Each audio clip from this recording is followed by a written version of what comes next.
Hi everyone, so I'm back with a drawing conclusions, general advice, and then a couple of examples. So the first thing I want to talk about is what is the question wanting you to do, and then how to approach it, as well as typical things you should look out for to find the correct answer or to eliminate incorrect answers. So first of all, drawing conclusion basically means that the answer, whatever it is out of A to E, is basically contained in the passage. It must be entirely contained in there. If there's a part of it missing, it's wrong. If it's not, if it's you guessing, it's wrong. So basically, the first thing you should think to yourself is there enough evidence in the passage for me to accept this answer? If there is, then that's going to be the correct answer. The other answers will categorically not be missing some part of it. Now, with the incorrect answers, the typical sort of three things that you should look out for is number one, does it stay within the scope, or does it go beyond the scope of this passage? So what I mean is, I want to talk about a random example, so something like the health benefits of coffee. So let's say that the passage is discussing all sorts of health benefits of coffee and talking about how we should incorporate it into our diet. If the answer then said something along the lines of, therefore the government should require young people or children to have some amount of coffee in their diet, that's going beyond the scope of what the passage has discussed. Yes, there are great benefits. Yes, there are wonderful things for your health, but that is you basically presuming the answer because none of the things there are mentioned. So obviously that's quite simple to see in that case, but you might see that on some level in sort of slightly trickier wording or something like that. The second thing is not enough information. So let's say the passage again discuss health benefits of coffee, but then the answer asks you for something like, there are health benefits of coffee in treating, I don't know, like measles. Then that is, again, not enough information. That isn't typically wrong, but it's not, you can't presume that just from the information given to you. And then the third thing is that the language used will be too strong. So it will contain the word something like always or never or in every case. Then that answer is usually not the right answer, just because the passage is going to be a bit more vague or a bit more leaning towards maybe, it could be, that sort of thing.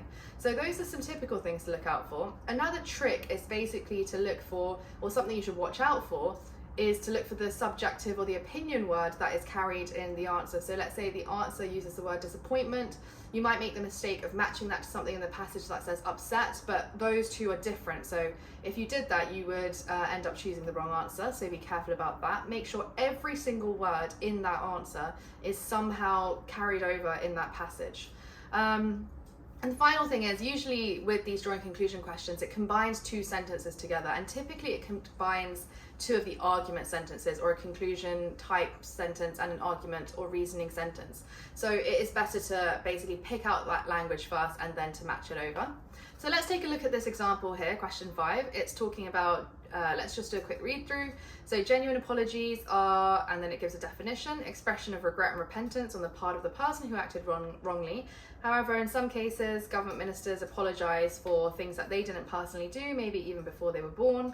And apologies in general are sometimes suggest that the fault is actually in the part of the person who was offended. So for example, I'm sorry if anybody was offended by what I said. And some children also apologize purely because of their parent. So that's all the information we really have. As you can see, if you watch my previous video about how to read through quickly, there's quite a lot of repeated parts and sentences in here. So I just cut everything out, just get to the point of it. Let's go through the options one by one. So A, it can be appropriate for someone to apologize even if they did nothing wrong. Now, what I would try to do is look for that word appropriate, because everything else, you know, we can find in some element there, but appropriate is something that is difficult to replace and it's difficult to match up. And just going through, there's nothing in there about what's appropriate or not.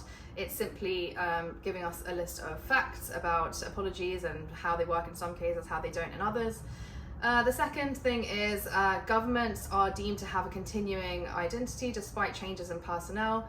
Again, the only part that mentions government is that second sentence, and it's only as it relates to the government minister apologizing for previous governments, but nothing about whether that means they have the same identity or not. See, people should apologize if what they say causes offense. I would say this is that particular sentence of it goes beyond the scope. So this is discussing apologies and if they're genuine or not, but to then take that and say we should implement this is too far. basically. And that part A, as I said, that language was wrong.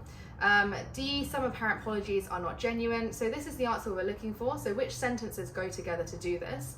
So that first sentence, which defines genuine apology, which is an act of regret and repentance on the part of the person who has acted wrongly, combined with government ministers apologize for things other people did, children apologize because their parents make them. So it's, in this case, I suppose the child one maybe not, because the child, technically they may have been the one to act wrongly.